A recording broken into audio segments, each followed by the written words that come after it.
Welcome to the How-To Guide Tech. In this short video, I'll show you how to build an interactive prototype in Figma and the key interactions to focus on. A prototype is just an interactive version of your design, so people can click, scroll, and experience the flow without writing code. Here you can see two low-fidelity mobile app screens, or you can say lowest fidelity. Start with the basics you'll use most often: scrolling, cross-page navigation, and mode. Scrolling is simple. Make the frame taller than the visible area.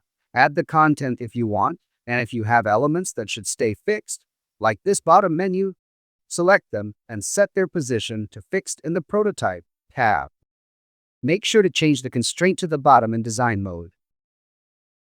To see your work, press the present icon, a little play button in the top right. That opens the prototype and lets you scroll and interact exactly like a real app. For linking between screens, group the clickable parts that should act as one trigger, for example, the image and metadata. Group them with Command A or Ctrl+A.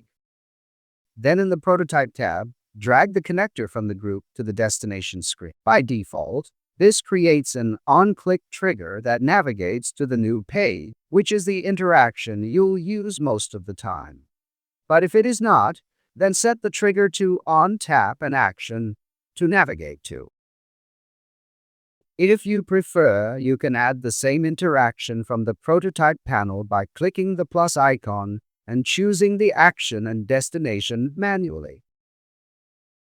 Both methods work the same, so use whichever feels faster for you. Let's test it.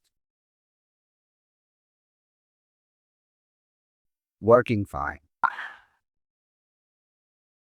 To restart the prototype from the beginning, press R to create a model. I have a smaller frame that will sit on top of the screen. Link the Connect button to this frame, but change the action to Open Overlay. Enable Close when clicking outside and add a background overlay to dim the screen, so it looks like the modal is floating.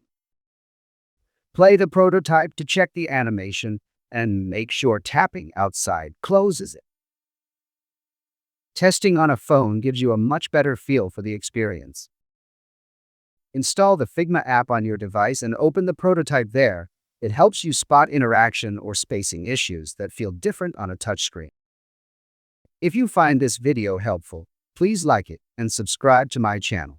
Also comment, what problem do you want me to solve in the next video? Take care and bye.